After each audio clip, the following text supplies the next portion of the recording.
برکت کا ایک بہت بڑا ذریعہ شکر ہے۔ ارشاد فرمایا لَإِن شَكَرْتُمْ لَأَزِيدَنَّكُمْ، اگر تم شکر کرو گے وہ تمہیں اور زیادہ عطا کرے گا، اور اگر تم شکر نہیں کرو گے وَلَئِن كَفَرْتُمْ، کفران نعمت کرو گے، إِنَّ عَذَابِي لَشَدِيدٌ، تو پھر میرا عذاب بڑا سخت ہے۔ رزق کے اضافے کا ایک اور بہت بڑا سبب انفاق فی سبیل اللہ ہے۔ اللہ فرماتا ہے جو تم خرچ کرتے ہو تو جو چیز تم نے نکال دی اس کی جگہ اللہ تمہیں اور عطا کر دیتا ہے۔ بعض کا ہمارا یہ ہوتا ہے کہ کوئی آدمی مالی بحران میں آ گیا تو وہ کرتا کیا ہے کہ جو راہ خدا میں دینے کا کھاتا تھا پہلے اسے کلوز کرتا ہے، یہ فلاں مدرسے کو دیتے ہو یہ بھی بند کر دو، یہ مسجد کو دیتے ہو یہ بھی بند کر دو، یہ فلاں غریب کو دیتے ہو یہ بھی بند کرو، حالات ٹائٹ ہو گئے ہیں۔ لیکن 5 گاڑیاں ہیں تو 2 گاڑیوں پہ گزارا کر لیا جائے، پیٹرول بچے، یہ نہیں ہو سکتا۔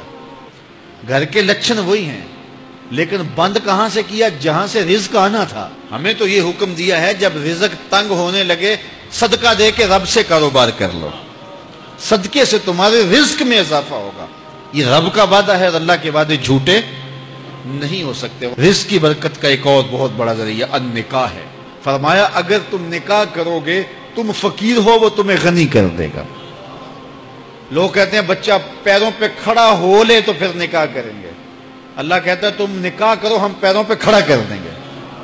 ہمارا فلسفہ اپنا ہے، اس کا حکم اپنا ہے۔ وہ کہتا ہے ابھی تو یہ اپنے لیے نہیں کماتا تو جو آئے گی اس کو کہاں سے کھلائے گا؟ میاں جس نے آنا ہے اس نے اپنا رزق لے کے آنا ہے۔ تو بچوں کی شادیاں کرو، اگر وہ جوان ہو گئے رزق نصیب ہوگا۔ اپنے اہل خانہ کو نماز کے حکم دینے سے رزق بڑھتا ہے، کیونکہ جو صبح کا وقت ہوتا ہے یہ رزق کے بٹنے کا وقت ہوتا ہے، اور جس گھر میں صبح کے وقت لوگ سوئے ہوئے ہوتے ہیں وہاں بے برکتیاں ہوتی ہیں۔ تو طلوع فجر سے لے کر کے طلوع آفتاب تک اپنی اولاد کو، بیوی کو، بچوں کو نہ سونے دیں۔ اس وقت رزق بٹنے کے لمحے ہوتے ہیں۔ کثیر دعائیں مانگیں، تلاوت کلام مجید پڑھیں، اور نماز فجر مرد حضرات مسجدوں میں جا کے باجماعت ادا کریں، اور گھروں میں جو ہے وہ بیٹیاں بہنیں مصلے بچھا لیں تو اللہ کی رحمتوں کا نزول ہوگا۔ اب ایک حدیث میں رزق کے اضافے کا ایک اور نسخہ ارشاد کیا گیا۔ میرے حضور نے فرمایا جو شخص یہ چاہتا ہے کہ اس کے رزق میں برکتیں ہو اور اس کی عمر میں اضافہ ہو تو وہ اپنے رشتہ داروں کے ساتھ سلوک اچھا کرے۔ رشتہ داروں کے ساتھ اگر اچھا سلوک کرو گے تو پھر تمہارے رزق میں برکت ہو۔ غریب ہیں تو ان کی مدد کرو، ان کی بیٹیوں کی شادیاں اپنے ذمے لے لو اگر اللہ نے آپ کو وسعت دی ہے، ان کی پریشانیاں بانٹ لو، ان کا قرضہ ہے تو اتارنے کی کوشش کرو، ان کو مشکلات سے نکالنے کی کوشش کرو۔ تم ان کو مشکلات سے نکالو گے اللہ تمہیں مشکلوں سے نکالے گا۔ تمہارے رزق میں بھی برکتیں ہوگی اور تمہارے مال میں بھی برکتیں ہوں۔ فرمایا بہتر صدقہ وہ ہے جو ناراض غریب رشتہ دار کو دیا جائے۔ اگر وہ پھنس گیا ہے، مجبور ہے، ناراض ہے، تو اس کو اگر دیں گے تمہارا نفس اس میں شامل نہیں ہوگا، تو یہ افضل صدقہ ہے جو ہر صورت میں قبول ہی قبول ہے۔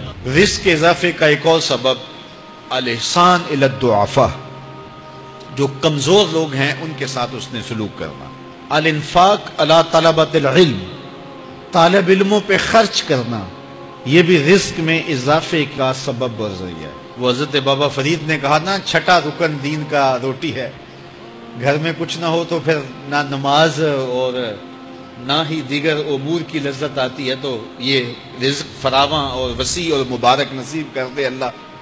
تو اس کے لیے ایک اور وظیفہ میں دیتا ہوں، اور وہ یہ کہ مغرب کے بعد 21 مرتبہ سورۃ الکوثر پڑھ لیں، کثرت ہو جائے گی انشاءاللہ۔ اول خدوشی پڑھ لیں، 5-7 منٹ لگتے ہوں گے، تو سورہ کوثر 21 مرتبہ روزانہ مغرب کی نماز کے بعد پڑھیں۔